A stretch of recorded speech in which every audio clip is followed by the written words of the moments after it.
Hello, friend, and welcome. Our episode today, 515, is with Kirk Richardson, a shop owner tactician who is growing. And he gives you some of his strategies on making sure you let your people run your business.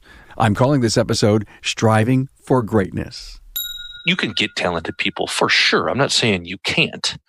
I'm saying you better sort of set the bar at a different level as you're trying to grow.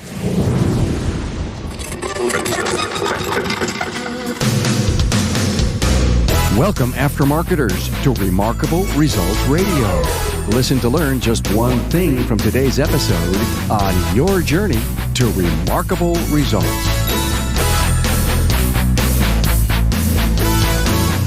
Hey, welcome, Carm Capriato, the Automotive Aftermarket Podcast guy. Hey, thanks for being here and for supporting the shows. These audio workshops are designed for the automotive aftermarket using the pure and basic mode of delivering information from professionals to professionals. Hey, thanks for being a loyal listener. Now, I hope you're getting your share of new insights and ideas, and if you share it with a friend and help make a difference in our industry, you, of course, help all ships to rise. Hey, Remarkable Results Radio is so proud to partner with Napa Auto Care and the 2020 Napa Expo. The finishing touches are being implemented, and when you join Napa, including suppliers, industry experts, and your peers in Las Vegas, April 6th through 9th, 2020, you'll have the best and the latest news, industry information, and the hottest trends. Hey, I'll be there. Please look me up.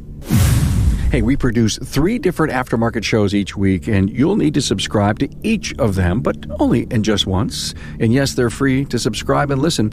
Go to a special page on my website, remarkableresults.biz/listen, to get the links to your favorite app for your phone. Now, if you earn your living in the auto service aftermarket, you sure don't want to miss any of these podcasts. Hey, in this episode, I'm with Kirk Richardson, South Street Auto Care, Rochester, Michigan, who bought his first 3-bay shop at the age of 24. 7 years later, he bought his second shop, and he continues to add stores as recently as last year. In this interview, Kirk opens up on his growing pains, store growth, culture, and hiring talent, among so many more great shareable insights. Kirk works hard on his culture, and he knows that he must surround himself with people who can counteract his weaknesses. The culture Kirk molded throughout the years as an entrepreneur is a blend of hard work, accountability, and fun, which combine to make loyal and dedicated coworkers for him. Find Kirk Richardson's bio, the show notes, and links to his previous episodes at remarkableresults.biz/E515. Hey, you know I'm creating and curating podcast content to make your life easier. It's a personal challenge that I'm willing to make for success and improvement in you. Hey, a warm welcome to my friend Kirk Richardson from South Street Auto Care, Rochester, Michigan. Hello, Kirk. How you doing, Carm? Good, man. We were on the 500th together. Thank you so much for doing that. And you said something that kind of, I couldn't stop thinking about it. Then you and I think we spoke the next day, and we said, I think you're onto something here, because, you know, so much of what we do on the podcast and so many of the people that we get on are big, successful shops that have talked about the fact that here's where I was and here's where I am today.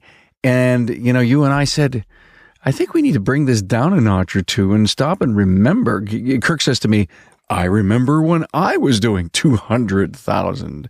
And then I asked him the very most important question. I says, were you a technician doing that, or were you a businessman? And he said, I was a businessman.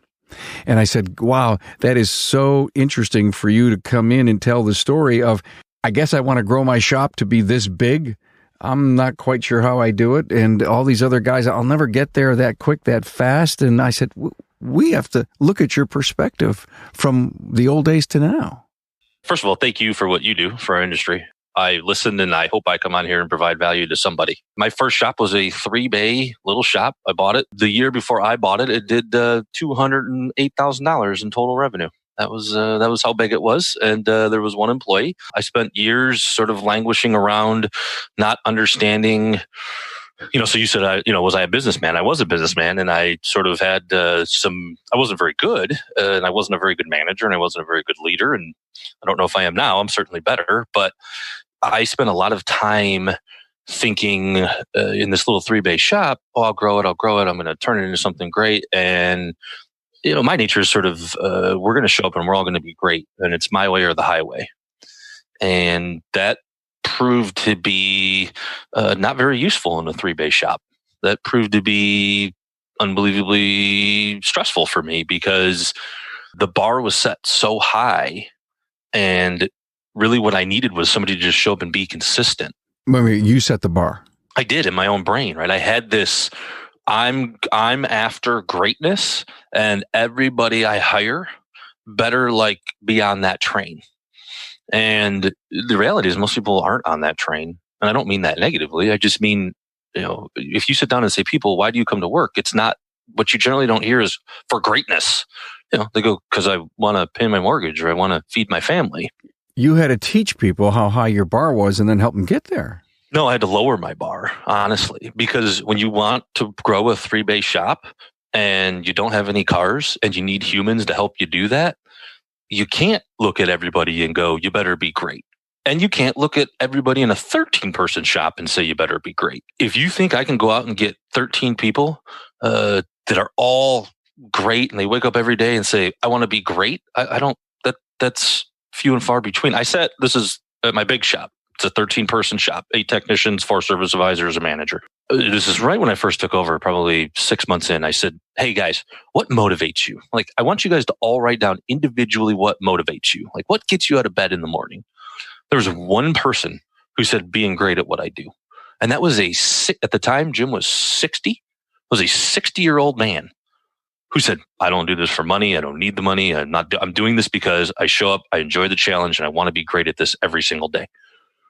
The other, at the time I probably didn't have 13, but the other 10 people, how many ever there were, said something like to feed my family and to pay my mortgage.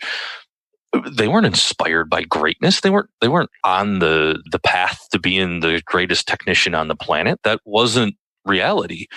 And when I had my 3-bay shop, and that's what I was gunning for every day, I'm burning through people like crazy. And I look back on it now, and the reality is those people could have helped me grow my business. But I was so gung-ho on we're going to be the best and we're going to be the greatest. And the reality is I could never keep people around, not because I was mean to them, but because I just set the bar so high. And the reality is in a 3-bay shop, do you know how hard it is to bring talented people in? There is this. So if I'm talented and I know I'm talented, I get to choose, right? So I'm out on the job market. I'm out on the open market. You call Kirk's Auto Care, a little 3-bay shop. I go, come on down. And I said, show him my shop. And he goes, okay, so 3 bays, you're doing 60 cars a week. Okay, so I can go to a 10-bay shop that's doing 120 cars a week. And at the 120 cars, I'm going to have more opportunity. There's just no way around that. Right. So some of these are these realities of you have a small shop. You can get talented people for sure. I'm not saying you can't. I'm saying you better sort of set the bar at a different level as you're trying to grow. Once you've established yourself, raise that bar up. Once you got a 3-bay shop doing $800,000, yeah, of course. So you dropped your bar, but part of dropping your bar was it that you realized you had to take the people with you? Yeah, 100%. And I wasn't going to they weren't going to come in and be me, or they'd go own their own shop. That's big, right? So I'm looking at everybody going, you better wake up and read Investors Business Daily, and you better wake up at 6:00 and go and exercise. And then when you go home, you better at 6:30 be out of the shower and head over to Starbucks to build your business. And this is how I thought the world and everybody around me should have worked. And that was me being flawed. And that was just awful thinking, honestly. But, and most people aren't that way who have 3-bay shops. But Kirk, bring me to the day that you faced that real reality and said, I'm glad I did all this strategic thinking, this work, and tried to make people in the effigy of me. But what happened that brought the humbleness so that you could really get a handle on that real growth?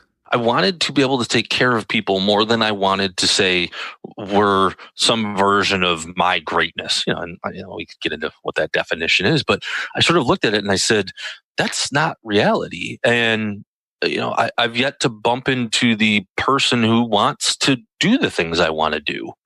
Meaning what I need to do is adjust. I'm the one who needs to look at these people and go, actually, you know what the reality is? They're actually very valuable to my business. No, they're not as hardworking as I am. They're not as interested in being great at whatever it is they're doing as I am. And, I really had to tone that down and go, yeah. If I want to grow a business, I really need to look at, managing the numbers. I really need to set expectations. I really need to say, these are the things I need you to meet. And even in that, in a small shop versus a big shop, there's a big difference.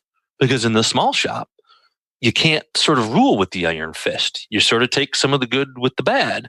Because if you're running a 3-bay shop, and you got 2 technicians, right? And let's, for simplicity, say they're both producing 45 hours a week. If you lose one of them, you just lost 50% of your production. And in a 3-bay shop, to lose one technician, which is 50% of any shop to lose 50% of its production, it's got problems, obviously. But in a 3-bay shop, lose 50% of your production, and the net dollars on that operation are so small, you're underwater. You're losing money, and you don't want to go and fix cars, or you don't want to be the new service advisor, because that doesn't allow you to grow your business. So you forever have to be elevated above fixing cars and selling service, because you want to grow your business and that's the way you're going to do it. But you have to do it with people, which means you got to sort of bend and give and take. And, I wrote down the word family. Lots of smaller shops use language such as family. And I think maybe lots of bigger shops do. I stay away from the word family. If I was a smaller shop, I would be, and I became far more family oriented, meaning, I have to be involved, and we have to sort of trade on some of, me and the people that I work with, we have to trade on some of we're emotionally tied, because I'm not going to inspire you to greatness, because I just need you to show up and give me the 45 hours. And if I can get the 45 hours from this guy and I can get the 45 hours from that guy, I can go and get more cars. I can hire my next service advisor. I can hire my next lube tech. And I just started really looking at this from the mathematical standpoint. Was that awfully cold? No, it was almost the opposite. Because cold was this, don't give me your excuses because I don't want to hear them, because you should be striving for greatness. But family to me, love, culture, all that stuff, you're good at that. But in the early days, you weren't good at it? Is that what you're saying? I was learning, sure. Yeah, no, I wasn't nearly as good. I don't like the word family. I mean, sort of a different topic, but I don't like the word family. I fired my family. I hired my sister one time. She didn't make it for a few reasons, but, I got a business to run. So let me ask you a question about family. Do you care for the fact that you have all these, team members that you pay, you provide a living to, and then they have that extended family? I mean, how much responsibility you have? So we're now at 73 people, so you're aware. So no, that's enormously important to me. And it was important to me on day one. But for me on day one in my little 3-bay shop, I just thought, you better be me, and you better care the way I care, and you better put the effort in that I put in, or you got to go. People say to me, oh, how don't you own a bunch of shops, or you could own 10 shops, or, what do you want to do? And I go, and we've had this conversation. I've tried to buy a business. I want to buy a business where I can have like 25 to 40 people in one location and really care for them and their families well. There's nothing more important to me. But what I thought when I was small and I walked in, I was the bowl in the china shop. You better do it the way I'm doing it, because I got life figured out, which is wrong. And that's not the advice I want to give people. And most people don't approach managing their small shop in that way. But for me, that was my problem. But it did take, and whatever your problem is, it did take for me to realize, no, I got to tone some of that down, which really doesn't have much to do with the difference between managing a big and a small shop. Hey, it's Carm here to tell you about the best shop management solution for your auto care center, Trax Enterprise. Now, since Napa introduced Trax in 1989, it's been the industry's leading shop management system out there. Today, Trax Enterprise offers even more of the features auto care center owners want, things like a powerful interactive scheduling calendar, faster and streamlined workflow, multi-shop capabilities, easy pay consumer financing integration, and more. That means you can count on Trax Enterprise to help drive your success today and well into the future. The tabbed interface lets you open and view multiple estimates, ROs, invoices, and purchase orders, all at the same time. You can even place windows side by side, over or under, or drag a tab from another application outside Trax to open another window. One auto care center owner said he loves being able to have 10 to 12 work orders open at once. Enterprise also offers a Microsoft Outlook type calendar so you can view daily, weekly, and monthly schedules, drag and drop appointments between days and times, and block time to indicate length of work. Punch out to Mitchell Pro Demand is another huge benefit. It provides embedded labor, part, maintenance, and fluid capacities that can be transferred to estimates and repair orders within Trax. Trax Enterprise also streamlines parts ordering. Just one click and it's done. The mobile capture app sold another auto care owner on Trax Enterprise. He said there's no reason to write VINs by hand anymore. You can decode the VIN from a mobile device and send all the information directly to Trax. There are reporting features too. For example, with just a couple of clicks, you can find out how many repair orders you've written in a month. Talk to your Napa Auto Parts store and find out more about what Trax Enterprise can do for you, plus the hundreds of other great things the Auto Care program has to offer. What I'm curious about is how do we get the $200, $400, $500, $800,000 shop who would really, go back to your position. They have opportunities. They've got some entrepreneurial spirit going. They still may be turning wrenches. How do we give them the insights that, the change that's necessary that you went through or that they need to plan on in a CEO role that they just have no clue what it is and how it works because they feel that they're stuck somewhere in the role that they currently have for years now. They really don't see light. I would say something like you have to forever be making moves to get yourself out of the day-to-day business. You just have to. You also have to understand the numbers of that. You have to understand how, when you say, you got $1 million shop, right? And you could say something like, my compensation or my wages paid out, fully loaded should be $300,000. Well, now you need to budget and appropriately say, how do I staff based on the size, based on the car count, based on how many advisors I need, and then I can remove myself from that. But I say something like this. If you have 8 to 10 people, you have a full-time management job. And once you get past 10 people, it is a legitimate full-time job to just be a manager of 10 people.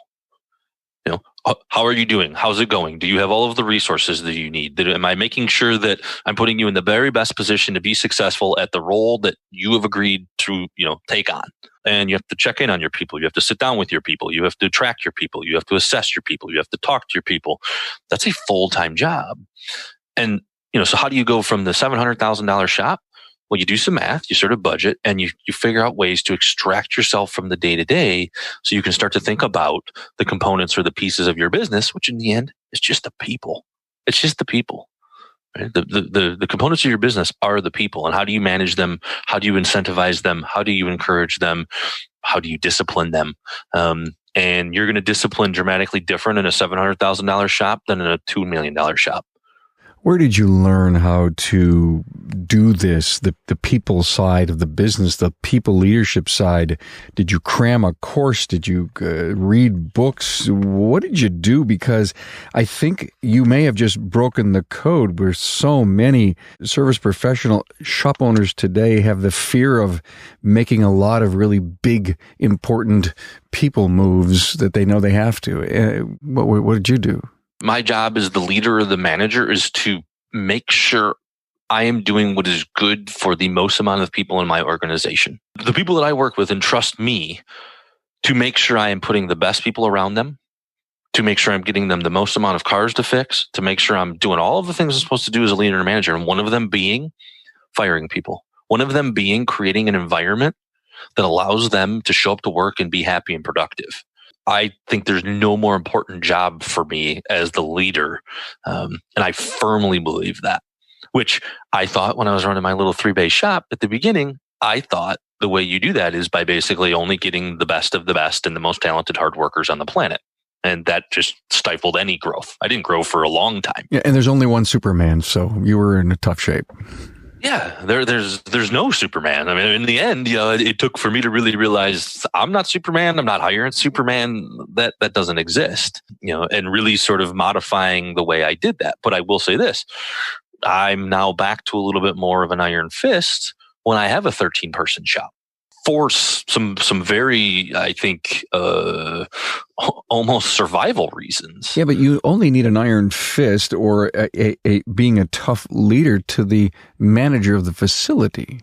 Yeah, it's not tough. It's I make you follow the rules, right? So now, and this is where I think the really interesting thing in this is for me in this discussion is something like that guy who's doing $800,000, who's making a good living. You can make a living at $800,000. Nothing wrong with an $800,000 shop. Who's pining to be that $2 million shop. The amount of change that has to happen as a leader, as a manager, as a developer of talent, as a developer of skill is pretty dramatic. It really, really is. And in an $800,000 shop where you might have 4 people, 5 people working, you can sort of make individual decisions for each person that comes to you. Right. And it's very easy to massage and manage and know what this person needs and what that person needs and figure out how to take the 4 people you're working with and give this one special treatment and that one special treatment. And people are going to hear special treatment. And I just mean let the rules vary for each individual. And it's sort of much easier to manage and control and massage and make it right. It's not so easy when you got 13 people. It's far more challenging when you have 13 people. And when I say iron fist, I just mean, hey, I have rules. I've written them down. I expect you to follow them. And we as a company, and by company, I just mean the people I work with. That's what I think a company is. Iron fist for you is a metaphor. And, it basically says this, guys, we wouldn't be here if we didn't have processes and rules and systems. And you know what? I'm going to monitor the heck out of them. And I'm going to make sure that we're on it because I know I don't want to go backwards. And I know I want to go forward. And that's the only way we're going to do it. But in my 3-base shop, I wanted to do that. And I realized no, that's not going to, I have to be a little bit more pliable. I have to be a little bit more flexible because if I want to go from 200 to 800, I'm probably going to have to deal with some of this inconsistency. So the story of change, I think you just nailed it right there. If I'm going to go from 800 to 2 million, if it's working now, great. But if your goals are that lofty over, say, a 3 or 5 year period, and you're not willing to change, Mr. Leader, change and learn, be more accountable, then it's just a pipe dream. Yeah, it is. I mean, you have to adapt. I mean, and now you say something like, if you buy a trans jack, $1,000 trans jack in a 3-base shop, that's super meaningful. For some months is the difference between being, cash flow positive and cash flow negative. In a $2 million shop, certainly could be the difference between being cash flow positive and cash flow negative. But if it's ran well, it's not. So now you're making different types of management decisions, right? And $1,000 trans jack doesn't become nearly as it's I don't want to say it's inconsequential because it's not inconsequential, but it doesn't have the same impact. Doesn't have the same. You don't have to spend the same amount of time hemming and hawing about should I buy $1,000 trans jack. Your evolution. You do have to spend a lot more time thinking about what's the right insurance package for my 13 people. Are we at a point where I can offer life insurance? Are we at a point where I can up the retirement contributions? Can I switch from a simple IRA to a 401k, which gives you some flexibility? And these are some things I'm playing with right now. As I grew from 13 people to essentially 20 people in a smaller shop. You sort of do the simple IRA and you don't have a ton of money there and the margin's pretty thin. You get to that $2 million shop and now you have to make some different decisions. You also have to learn. Let me tell you what I knew about 401ks 10 years ago. Nothing.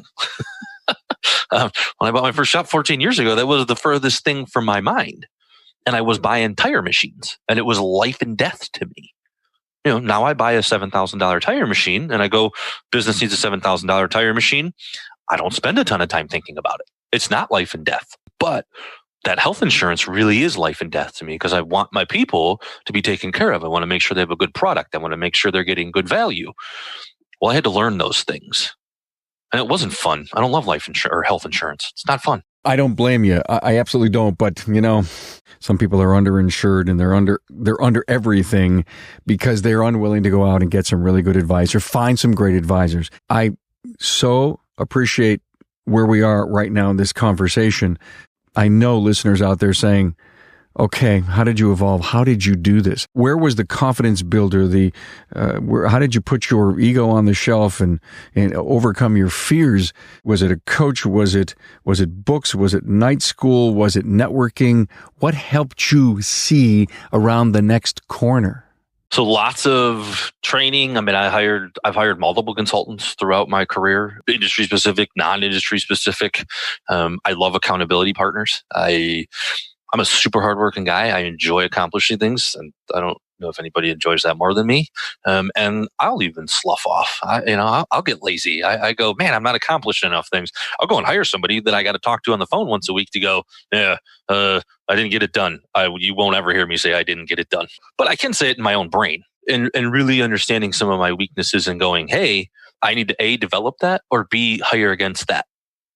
Meaning, I got to go find some people that are essentially somewhat counter to me. I am, in every personality profile, I am the guy who just is, Myers-Briggs and DISC. I'm that hard driving, hard nosed, get things done pragmatist. That wears on some people. And it obviously got me in trouble. And I had to tone that down. And as I've grown, I've now got a 13 base shop. I can go and hire against some of that. And I strategically hire against some of that to offset some of my, we got to go. And, really went and found some people who go, yeah, let's focus on the human first, right? Like we want to accomplish some things, but I'm here to focus on the human first. And they reset me, right? And I go, yeah. Yep. Thank you. I was focused on the human. I just wasn't doing it in the right way. So you got that human piece. You understand that as a leader, but you're not good at it. So here comes someone to keep the bookend right.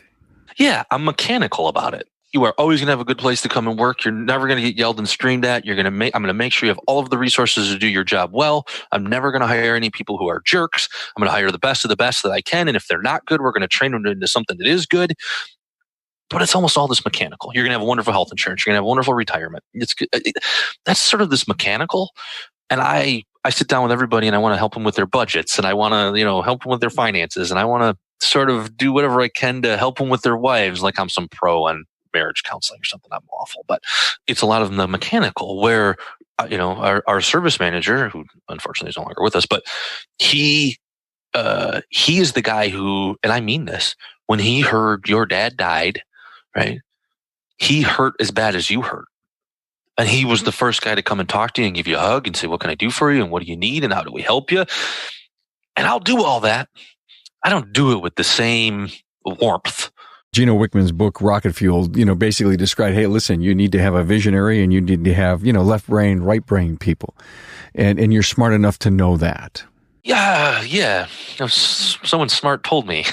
You intuitively know some things, you're just not very good at executing them. And it took somebody really going, hey, dummy, if you don't start, because I am so strong in the things the things I am, I so am. And I'm them all day and it never turns off. Tell me about the guys that work for you. I mean, you streak by, wow, there goes Kirk? Or do you stop? Do you say hello? I talk to every one of them. I like them. I like them. I enjoy them. I want to know what's going on in their life.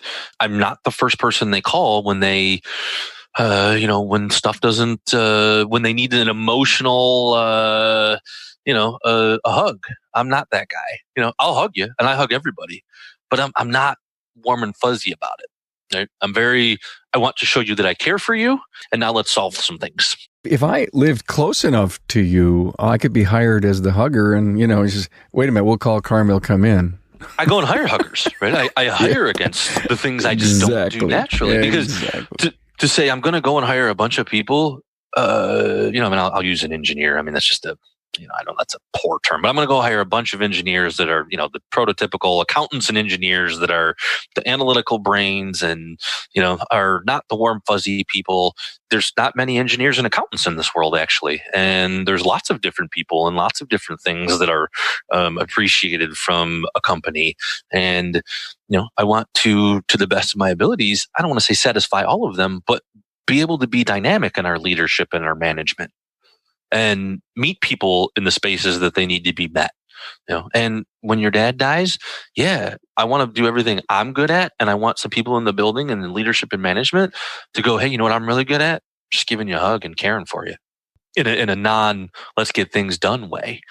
I'm really enjoying this discussion, and I would really like to put a bow on it. Well, so let's think about this. If I have a shop where I'm doing 800,000, I am perpetually one person away from a job. Meaning, if I push the wrong button, or I push too hard, or I make the person hit the eject button, or I've pushed them too far, I've turned the heat up too much. You finally got you got the right people hired. You can go and run the business to grow it and make all the right decisions. And now you made one person mad, and that person walks out the door. Well, now you have a problem. Meaning, in my 13 bay shop, I can push and the person walks out. I mean, my 13 person shop, I can push and a person walks out and we don't even miss a beat. And we really don't. Right? I got enough 7 other technicians to sort of offset that loss. We don't work a ton of hours. We can adjust hours, things of that nature. So at that 750, when you're perpetually one person away from a job, a full-time job, meaning your service advisor walks out, I'm now standing at that counter 40 hours a week.